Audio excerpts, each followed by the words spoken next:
श्री नारायण जी बोले, हे लक्ष्मी, दक्षिण देश में एक पूर्ण नाम का नगर था। वहाँ एक सुशर्मा धनवान था। वह साधु सेवा करता था। जब संत सेवा करते बहुत दिन बीत गए, तब एक बाल ब्रह्मचारी वहाँ आया।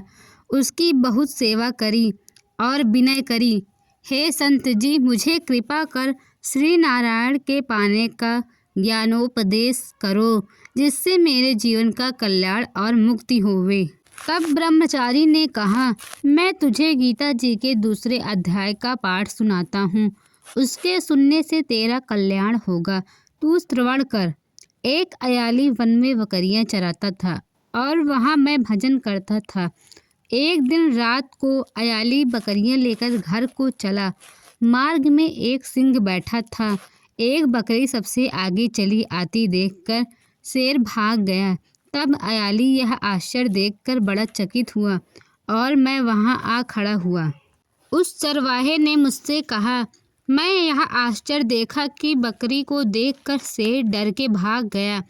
तुम त्रिकालज्ञ हो, वह वृत्तांत मुझे कह सुनाओ।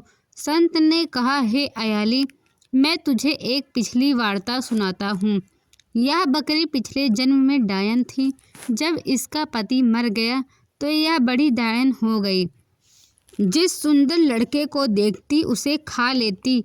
और शेर पिछले जन्म में फंदक था। वह पक्षी पकड़ने वन को गया और डायन भी वन को गई। वहाँ डायन ने उस फंदक को खा लिया। अब वही फंदक शेर हुआ और वह डायन बकरी हुई। शेर को पिछले जन्म की खबर है, इसलिए बकरी को देखकर शेर ने जाना कि यह अब भी मुझे खाने आई है। तब अयाली ने कहा, मैं पिछले जन्म में कौन था? संत ने कहा, तू पिछले जन्म में चांडाल था। अयाली ने कहा, ब्रह्मचारी जी, कोई ऐसा उपाय भी है जिससे हम तीनों इस अधम देह से छूटें? तब संत ने कहा, हम तुम तीनों का उद्धार करते हैं।